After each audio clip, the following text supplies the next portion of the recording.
چکے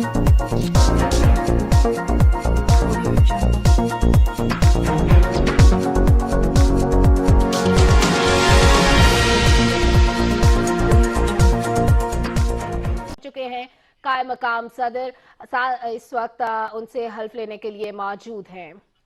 کو بتاتے چلیں قائم مقام صدر صادق سنجرانی نو منتخب وزیراعظم شہباز شریف سے حلف لیں گے. حلف برداری کی تقریب ہونے جا رہی ہے. اس میں نو منتخب صدر شہباز شریف آج ایوان سے 174 ووٹ لینے کے بعد پاکستان کے نئے وزیراعظم منتخب ہوئے ہیں.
بسم اللہ الرحمن الرحیم.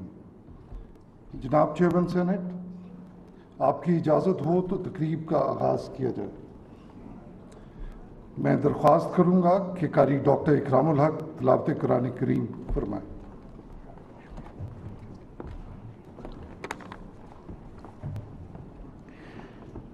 اعوذ باللہ من الشیطان الرجیم.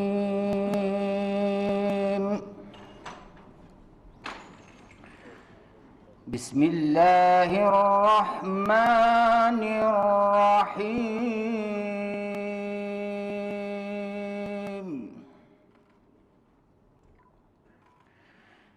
قل اللہم مالک الملک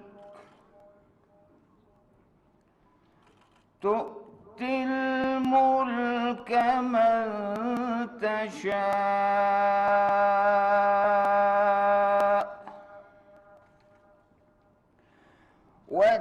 وتنزع الملك ممن تشاء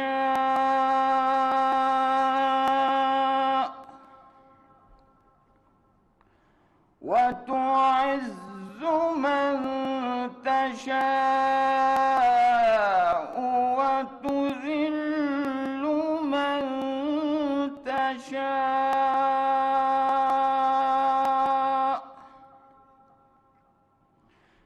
بيدك الخير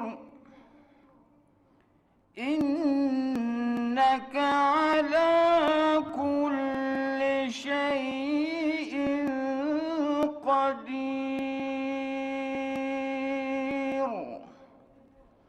صدق اللہ العظیم. آیت کریمہ کا ترجمہ. اللہ کے پاک نام سے شروع جو بڑا مہربان نہایت رحم والا ہے. کہو کہ اے خدا، اے بادشاہی کے مالک، تو جس کو چاہے بادشاہی بخشے اور جس سے چاہے بادشاہی چھین لے، اور جس کو چاہے عزت دے اور جسے چاہے ذلیل کرے. ہر طرح کی بھلائی تیرے ہی ہاتھ ہے اور بے شک تو ہر چیز پر قادر ہے. وما علی الا البلاغ.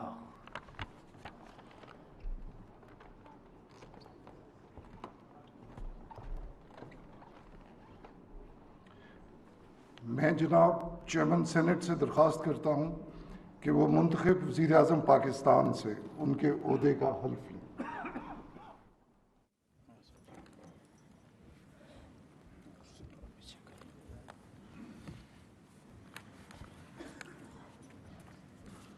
بسم اللہ الرحمن الرحیم۔ بسم اللہ الرحمن الرحیم۔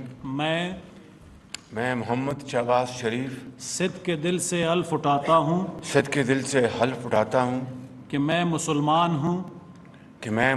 ہوں اور وحدت و توحید و قادر مطلق اللہ تبارک و تعالی کتب الہی اور وحدت و توحید قادر مطلق اللہ تبارک تعالی کتب الہیہ جن میں قرآن پاک خاتم الکتب ہے، جن میں قرآن پاک خاتم الکتب ہے، نبوت حضرت محمد رسول اللہ صلی اللہ علیہ وسلم، نبوت حضرت محمد رسول اللہ صلی اللہ علیہ وسلم بحیثیت خاتم النبیین، بحیثیت خاتم النبیین جن کے بعد کوئی نبی نہیں آ سکتا، جن کے بعد کوئی نبی نہیں آ سکتا، روز قیامت اور قرآن پاک سنت کی جملہ مقتضیات و تعلیمات پر ایمان رکھتا ہوں، روز قیامت اور قرآن پاک و سنت کی جملہ متقاضیات و تعلیمات پر ایمان رکھتا ہوں کہ میں خلوص نیت سے پاکستان کا حامی اور وفادار رہوں گا، کہ میں خلوص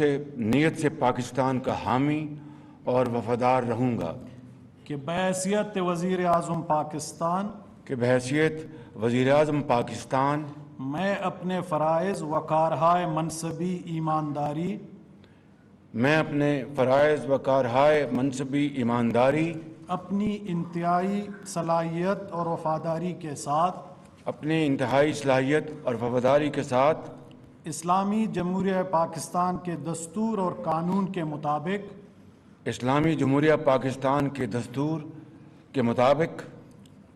اور قانون کے مطابق اور ہمیشہ پاکستان کی خود مختاری، سالمیت، استحکام، یکجہتی اور خوشحالی کی خاطر انجام دوں گا، اور ہمیشہ پاکستان کی خود مختاری، سالمیت، استحکام، یکجہتی اور خوشحالی کی خاطر انجام دوں گا، کہ میں اسلامی نظریہ کو برقرار رکھنے کے لیے کوشاں رہوں گا، کہ میں اسلامی نظریہ کو برقرار رکھنے کے لیے کوشاں رہوں گا، جو قیام پاکستان کی بنیاد ہے، جو قیام پاکستان کی بنیاد ہے، کہ میں اپنے ذاتی مفاد کو اپنے سرکاری کام یا اپنے سرکاری فیصلوں پر اثر انداز نہیں ہونے دوں گا، کہ میں اپنے ذاتی مفاد کو اپنے سرکاری کام یا اپنے سرکاری فیصلوں پر اثر انداز نہیں ہونے دوں گا، کہ میں اسلامی جمہوریہ پاکستان کے دستور کو برقرار رکھوں گا،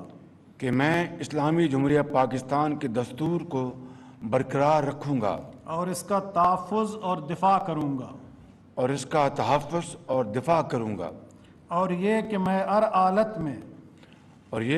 ہر حالت میں ہر قسم کے لوگوں کے ساتھ بلا خوف و رعایت اور بلا رغبت و عناد قانون کے مطابق انصاف کروں گا، اور یہ کہ میں کسی شخص کو بلا واسطہ یا بالواسطہ کسی ایسے معاملے کی نہ اطلاع دوں گا اور نہ اسے ظاہر کروں گا، کسی ایسے معاملے کی نہ اطلاع دوں گا نہ اسے ظاہر کروں گا، جو بحیثیت وزیر اعظم پاکستان میرے سامنے غور کے لیے پیش کیا جائے گا، جو بحیثیت وزیر اعظم پاکستان میرے سامنے غور کے لیے پیش کیا جائے گا یا میرے علم میں آئے گا، بجز جب کہ بحیثیت وزیر اعظم اپنے فرائض کی کما حق ہو انجام دہی کے لیے ایسا کرنا ضروری ہوگا، اللہ تعالیٰ میری مدد اور رہنمائی فرمائے، آمین۔ اللہ تعالیٰ میری مدد اور رہنمائی فرمائے، آمین۔ مبارک۔